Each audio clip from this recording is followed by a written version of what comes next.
Trigeminal neuralgia নিয়ে আজকে কিছু কথা বলবো। সেটা হচ্ছে এটা ওল্ড এজে বা একটু বেশি বয়স্কদের মধ্যে বেশি দেখা যায়। সাধারণত ৫০ বছর বা তারপরে এটা দেখা যায়। তো মেয়েদের মধ্যে বেশি হয় ট্রাইজেমিনাল নিউরালজিয়া। এতে মুখের একপাশে সাধারণত আ প্রচণ্ড অস্বস্তি বা ব্যথা হয়।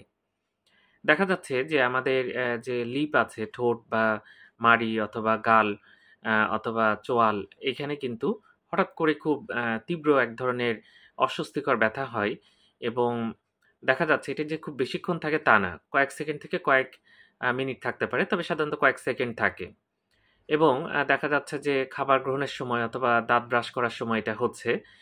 এটার কিন্তু খুব ভালো চিকিৎসা আছে এবং ওষুধে কাজ না হলে অনেক সময় কিন্তু অপারেশন লাগতে পারে।